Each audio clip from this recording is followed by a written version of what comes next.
Every bond hides a tale, and every tale carries wounds. Welcome to Cheating Stories Insights, where truth bleeds out in plain sight. She said it as if she were talking about the weather. I'm moving in with Ryan. It just makes sense financially. I lifted my eyes from the coffee mug in my hand. Her tone was light, almost casual, though she wouldn't look at me directly. Ryan, her best friend, the man she'd always claimed was like a brother. I didn't flinch. Didn't demand an explanation. I simply gave a short nod. That works out perfectly, I replied. She blinked, caught off guard. She'd been expecting a fight. Maybe anger. Maybe begging. At the very least, disappointment. Instead, she got nothing. Inside, something shifted. Not rage. Not heartbreak. Just a final, quiet certainty. Like the click of a lock turning. The next morning she left early, humming to herself as if life hadn't just changed. I stayed on the couch long after the door shut, letting the silence stretch. On the coffee table sat her cup, lipstick smudged along the rim. A cheap shade of red I'd never seen her use before. It didn't suit her. Or maybe it suited who she was becoming, a woman I no longer recognized. I opened my laptop. Ryan's Instagram was private, hers wasn't. A new photo stared back at me. Dinner from the night before. She'd told me she was working late.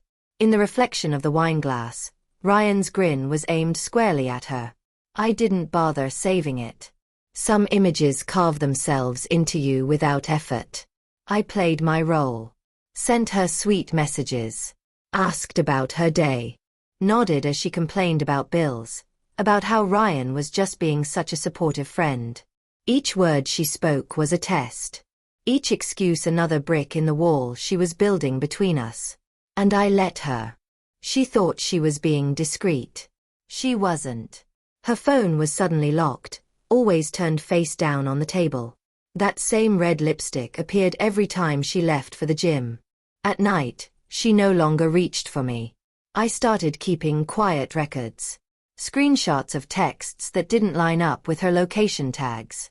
Bank charges from restaurants she'd never mentioned. A lease agreement signed 2 weeks earlier, with his name beside hers. She had already left me. She just hadn't said the words yet. And that was fine. When people reveal themselves, you stop wasting time pretending otherwise. The final proof arrived on a Thursday. A hotel booking in her email. 2 nights. 1 room. Paid with the credit card I gave her.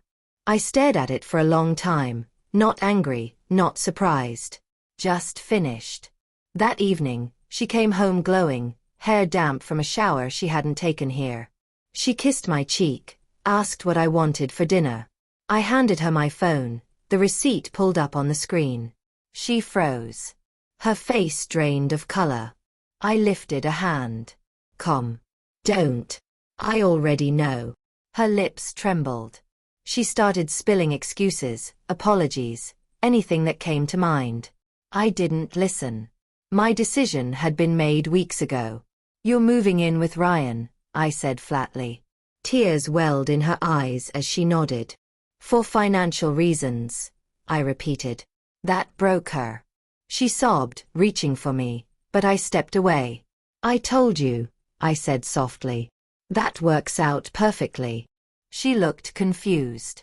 I smiled, not warmly, but sharp, like glass catching light. I ended this lease. It's in my name, my money. Notice was given last month. Her eyes widened, horror creeping in slow and sharp. You can stay with Ryan, I added. Starting tonight. Her knees buckled. She begged. Called me cruel. Her tears streaked through that cheap red lipstick until she looked like a stranger.